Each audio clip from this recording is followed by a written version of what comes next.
Selamat pagi, salam sejahtera bagi kita semua. Di kesempatan kali ini, kami kelompok 3 dari kelas 9F akan melakukan studi riset toleransi antar umat beragama di Pulau Bali. Yuk, mari ikuti perjalanan kami. Yuk!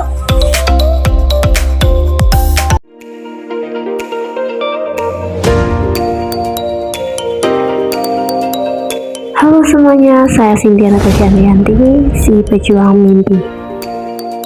Hai guys, saya Fairuzan Nurfadilah, si penyuka senja. Halo guys, perkenalkan nama saya Laili Syadia, si pengagum Sandiakala. Hai guys, perkenalkan nama saya Mei Wulandari, si paling nyeni. Saya Salsa Maulida Putri, cewek anime asal Balang Panggang. Annyeonghaseyo, salam kenal. Aku Serina Erlifasari, si pecinta hal. Indonesia merupakan negara berkepulauan yang wilayahnya terbentang dari Sabang hingga Merauke, sehingga memiliki berjuta keragaman, mulai dari suku, budaya, bahasa, dan agama. Di Indonesia terdapat 6 agama yang diakui, mulai dari agama Islam, Kristen Protestan, Kristen Katolik, Hindu, Buddha, dan Konghucu. Dalam sensus resmi yang dilirik oleh Kementerian Dalam Negeri tahun 2021, penduduk Indonesia berjumlah 273,32 juta jiwa dengan 86,94% beragama Islam, 7,47% Kristen Protestan, 3,08 Kristen Katolik, 1,71% beragama Hindu, 0,74% beragama Buddha, dan 0,05% beragama Konghucu.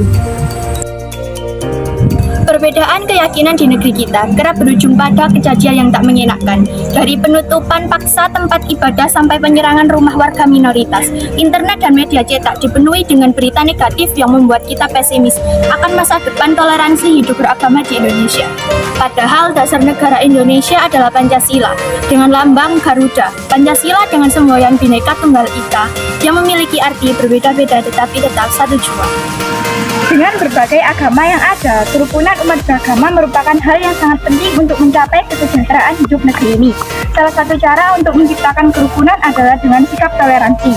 Toleransi artinya bersifat atau bersikap menghargai, membiarkan, membolehkan pendapat pandangan, kepercayaan, kebiasaan, kelakuan yang berbeda atau bertentangan dengan pendirian sendiri. Salah satu daerah yang memiliki toleransi yang tinggi adalah Pulau Bali, yang terkenal akan toleransi dan pariwisatanya.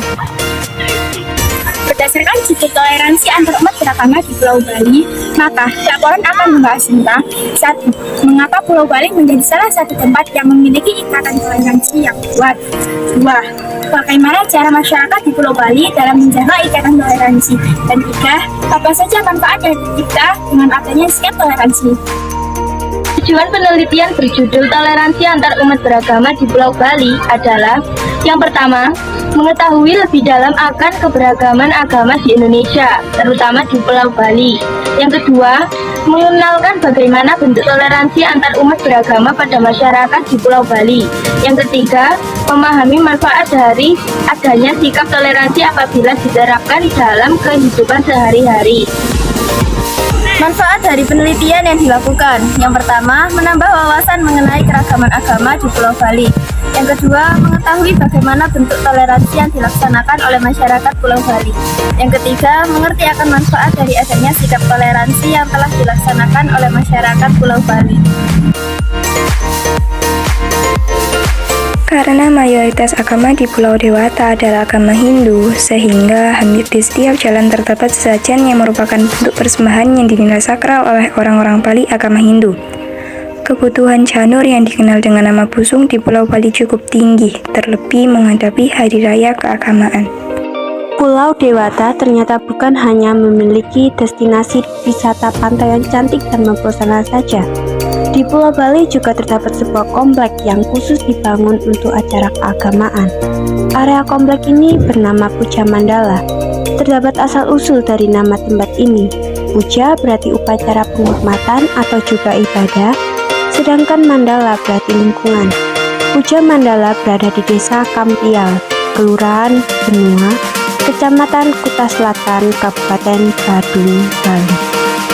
Di dalamnya terdapat Masjid Agung Ibnu Battuta, Gereja Katolik Maria Bunda Segala Bangsa, Vihara Buddha Kuna, Gereja Kristen Protestan GKPP Bukit Doa, dan Pura Jagatnata. Tempat ini dapat menjadi contoh yang baik untuk hidup dalam masyarakat dengan keragaman di Indonesia. Pura Jagatnata merupakan salah satu contoh rumah ibadah agama Hindu yang berada di Pulau Bali. Dukcapil Kemendagri tahun 2021 mencatat penganut agama Hindu di Pulau Bali sebesar 86,75%. Untuk kitab sucinya adalah Weda. Hari besar keagamaan adalah Hari Nyepi, Hari Saraswati, Hari Pagar Wesi. Masjid Agung Ibnu Battuta merupakan salah satu contoh rumah ibadah agama Islam yang berada di Pulau Bali. Dukcapil Kemendagri tahun 2021 mencatat penganut agama Islam di Pulau Bali sekitar 10,08%. Untuk kitab sucinya adalah Al-Quran. Hari besar keagamaan adalah Hari Raya Idul Fitri, Hari Raya Idul Adha, Isra Miraj, dan sebagainya. Gereja Kristen Protestan GKPP Bukit Doa merupakan salah satu contoh rumah ibadah agama Kristen Protestan yang berada di Pulau Bali. Dukcapil Kemendagri tahun 2021 mencatat penganut agama Kristen Protestan di Pulau Bali sebesar 1,62%. Untuk kitab sucinya adalah Injil, hari besar keagamaan adalah hari Natal, hari Jumat Agung, hari Paskah, dan sebagainya. Gereja Katolik Maria Bunda Segala Bangsa merupakan salah satu contoh rumah ibadah agama Kristen Katolik yang berada di Pulau Bali. Dukcapil Kemendagri tahun 2021 mencatat penganut agama Kristen Katolik di Pulau Bali sebesar 0,81%. Untuk kitab sucinya adalah Injil. Hari besar keagamaan adalah hari Rabu Abu, hari Paskah, hari Jumat Agung, hari Natal, dan sebagainya. Vihara Buddha Kuna merupakan salah satu contoh rumah ibadah agama Buddha. Dukcapil Kemendagri tahun 2021 mencatat penganut agama Buddha di Pulau Bali sebesar 0,68%. Rumah ibadah agama Buddha adalah vihara. Untuk kitab sucinya adalah Tripitaka. Hari besar keagamaan adalah hari Waisak, hari Asadha, hari Katina, dan sebagainya. Tanah Lot berasal dari kata tanah yang artinya tanah dan lot yang artinya laut. Karena letaknya di laut atau di pantai seperti mengambang ketika air laut pasang, maka dapat diartikan tanah Lot berarti sebuah tanah atau pulau yang terletak di laut.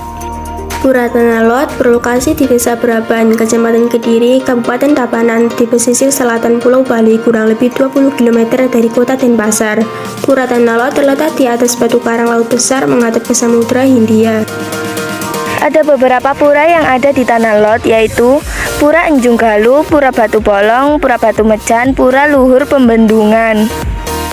Pura Enjung Galuh adalah kuil yang terkenal untuk menyembah Dewi Sri, di mana umat Hindu berdoa untuk meminta kesejahteraan dan kemakmuran.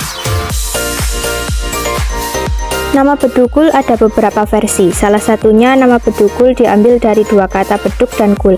Kata beduk diambil karena banyaknya komunitas muslim di tempat ini. Sementara kul diambil dari alat komunikasi tradisional untuk orang Bali yang fungsinya mirip dengan kentongan. Terletak di Kabupaten Tabanan sekitar 48 km di sebelah utara kota Denpasar atau 20 km sebelah selatan Singaraja. Toleransi beragama di sekitar Tanah Bedugul cukup kuat. Ini bisa dilihat dengan adanya masjid yang sudah cukup tua, Masjid Al-Hidayah. Masjid ini berada di atas sebuah bukit kecil di sisi sebelah barat Tanah Bedugul. Di daerah ini, para pemeluk agama Islam dan agama Hindu sangat toleran. Bagaimana sikap yang dilakukan oleh masyarakat di Pulau Bali apabila salah satu agama merayakan hari besar keagamaan mereka?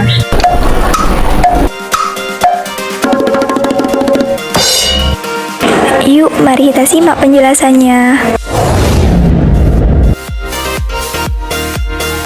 Hari Raya Nyepi. Umat agama Hindu merayakan Hari Raya Nyepi setiap 1 tahun sekali pada bulan Maret. Hari Raya Nyepi yaitu Hari Raya Tahun Baru Saka. Ada 4 larangan saat Hari Raya Nyepi, yaitu Tidak boleh bekerja, tidak boleh berpergian, tidak boleh menyalakan api, dan tidak boleh berfoya-foya. Di Pulau Bali, umat agama yang lain yang tidak merayakan Hari Raya Nyepi, sikap mereka tetap menghormati mereka yang menjalani Hari Raya Nyepi. Umat agama lain boleh melakukan aktivitas, tetapi hanya di dalam rumah. Apabila umat lain melanggar, akan diajak berjalan menuju balai panjang, diberikan pengarahan, informasi, lalu dikembalikan lagi. Apabila umat Hindu melanggar, akan ada sanksinya, namanya penanjung batu. Hari Raya Idul Fitri.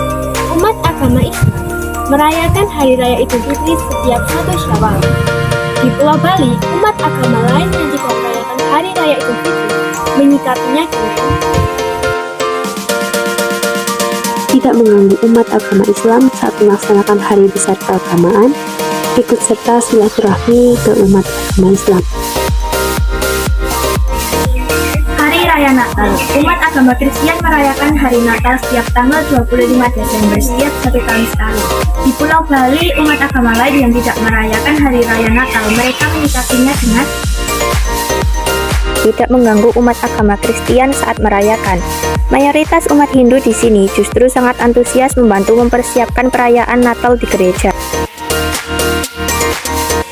Masyarakat di Bali menjalankan tradisi ngejot, yaitu tradisi memberikan makanan kepada masyarakat setempat. Ketika salah satu umat agama merayakan hari besar keagamaan mereka, memberikan makanan kepada masyarakat setempat, ada petugas keamanan di Bali yang disebut dengan pecalang yang akan menjaga keamanan desanya masing-masing, baik dalam kegiatan sehari-hari maupun dalam pelaksanaan upacara keagamaan. Saya mau bertanya mengenai toleransi antar umat beragama di Pulau Bali ini. Sebelum itu bisa perkenalkan nama beliau siapa? Oke, baik. Terima kasih adik-adik ya. Nama beli itu Gusti Ngurah Bagus Citra Gopra, cukup ada manggil dengan sebutan Bli Ngurah. Jadi seperti pertanyaan adik-adik tadi, bagaimana toleransi kehidupan beragama di Bali antar umat, kan gitu. Nah, itu untuk kehidupan beragama di Bali itu walaupun mayoritas itu umat Hindu, tapi kerukunan antar umat beragama itu terjalin dengan baik sekali. Dengan apa? Seperti Hari Raya Nyepi. Hari Raya Nyepi itu kan sebenarnya tidak boleh keluar rumah. Tapi pada saat Hari Raya Nyepi itu jatuh pada hari Jumat, ya, itu kan umat Muslim harus melaksanakan ibadah Jumatan. Nah, bagaimana solusinya? Nah, akhirnya dari Majelis Ulama Indonesia duduk bersama dengan Parisada Hindu Dharma, diambil keputusan bahwa umat Muslim pada saat itu diizinkan keluar rumah menuju ke masjid. Nah, itu kan salah satu toleransi daripada umat. Nah, jadi kita juga menghormati umat lain yang memang pada saat Hari Nyepi harus melaksanakan ibadah Jumatan. Saya mau tanya, pernahkah di Pulau Bali itu terdapat konflik, gitu, konflik antar umat beragama? Oh gitu. Ya. Baik. Sampai saat ini, alhamdulillah di Bali tidak ada konflik umat beragama di sini. Dengan bukti pada waktu di Bali ada bom, ya. Di sini kan mengatasnamakan salah satu keyakinan. Ya, tapi kita pada waktu itu kita masih bisa berpikiran jernih bahwa tidak ada umat yang mengajarkan untuk membunuh, kan begitu, dengan melakukan peledakan bom. Kita berpikiran itu hanya oknum yang mempunyai aliran keras. Jadi pada waktu itu kita tidak terpancing dengan provokasi-provokasi supaya terjadinya kericuhan antar umat di sini di Bali. Berarti manfaat dari toleransi ini sangat besar ya, buat Iya, sangat besar Bali. sekali karena kita di Bali khususnya tidak bisa hidup sendiri. Contoh, mohon maaf, umat Hindu aja tidak bisa, harus kita bersinergi dengan umat lain juga. Selain dari itu, mungkin dari beli apa manfaat dari toleransi di Pulau Bali ini yang sudah dirasakan selain Manfaat toleransi itu sangat bagus sekali bagi perkembangan kehidupan di Bali, karena di Bali ini kan mengandalkan pariwisata. Jadi kita tidak terfokus dengan satu umat aja, kita juga perlu bantuan umat lain yang memang menopang daripada pariwisata itu. Contoh seperti pedagang-pedagang. Kan tidak semua yang jualan di sini satu umat saja. Umat Hindu contohnya. Umat kita pun butuh umat lain untuk melengkapi daripada pariwisata, penunjang pariwisatanya. Ya, seperti menyewakan surfing kalau di toko, terus yang jualan, nah kita juga butuh mereka. Ya, terima kasih di atas jawabannya. Iya. Terima kasih Sama-sama. banyak. Sukses selalu ya. Ya, terima kasih. Mbak, saya izin mau bertanya seputar tentang studi riset kelompok kami yang berjudul Toleransi Antar Umat Agama di Pulau Bali. Maksudnya Sebelum itu saya mau tanya nama Mbak siapa? ya nama Bali. Iya, ya. Ya, kalau di Bali anak keempat itu Ketut. Ya. Ya, saya anak keempat jadinya Ketut, namanya Karyani lengkapnya. Oh, Ada Wayan, Made, Nyoman, Ketut, iya. gitu kan? Tahu? Tahu tadi Oh. dijelasin Iya. tentang seputar toleransi antar umat beragama. Nah, di Pulau Bali kan beragam ya, Mbak, agamanya. Ada Dominan di sini Hindu, ya. Iya. Nah, itu bagaimana masyarakat Pulau Bali bisa menjaga toleransi itu, Mbak? Menurut Mbak gitu? Ya, kita Semisal- menghargai aja. Kalau umat lain merayakan agamanya, ya kita kasih kesempatan, jangan mengganggunya gitu. Bergantian gitu ya, Mbak? Iya, Semisal kayak Saling hari menghargai. Nyepi gitu, Mbak. kalau nyepi, umat lain juga menghargai kita tidak dia tidak keluar rumah gitu kan, tidak berisik, tidak bawa motor. Ya, Setahu Mbak itu di Pulau Bali apa ada konflik antar umat beragama? Nggak Nggak ada ya, Mbak ya? nggak ada. Berarti itu juga termasuk manfaat dari toleransinya itu Iya, ya, Mbak ya? toleransi sekali kalau di sini nggak pernah konflik Sama dia. masalah agama gitu. Nggak pernah. Iya, kita menghargai. Selain itu manfaat dari toleransi menurut Mbak itu apa? Apa aja? Ya, kita kan bisa menambah pengetahuan bagaimana agama yang lain begitu, misalnya dia berpuasa, gimana dia gitu, kita merasakan dia gimana dia menahan laparnya. Oh Ya. ya. Sudah itu aja. Terima kasih ya, Mbak ya. Terima kasih banyak. Dari hasil wawancara yang telah kami lakukan menunjukkan bahwa banyak cara yang bisa dilakukan untuk menjaga toleransi, mulai dari saling menghormati, tidak mengganggu apabila salah satu dari umat beragama merayakan hari bisa saling dan masih banyak. Adanya toleransi yang ditunjukkan oleh masyarakat Bali banyak memberikan manfaat. Salah satunya adalah menjadikan pulau tersebut menjadi daerah yang hampir tak pernah ada konflik. Selain itu juga masyarakat di Pulau Bali saling percaya bahwa dalam ajaran agama lain tidak ada yang mengajarkan melakukan kejahatan. Bisa saling menambah pengetahuan tentang bagaimana agama lain beribadah. Pulau Bali terkenal akan pariwisatanya, sehingga saling membantu dalam bidang pariwisata dan masih banyak lagi. Hal ini menunjukkan bahwa kita tidak bisa hidup sendiri, saling membutuhkan antara satu sama lain karena kita adalah makhluk sosial. Dari hasil penelitian ini, kelompok kami dapat menyimpulkan bahwa walaupun terdapat perbedaan, bukan berarti suatu penghalang bagi kita. Melainkan, dengan adanya perbedaan, seharusnya kita dapat saling melengkapi. Oleh karena itu, perlunya menanamkan sikap toleransi, sikap menghormati, dan menghargai setiap agama di Indonesia, agar kerukunan, ketentraman, dan kesejahteraan dapat terwujud. Penjelasan dari kelompok kami mengenai toleransi antar umat beragama di Pulau Bali. Mohon maaf apabila penjelasan dari kami ada yang kurang jelas dan semoga apa yang telah kami sampaikan dapat bermanfaat. Wassalamualaikum warahmatullahi wabarakatuh.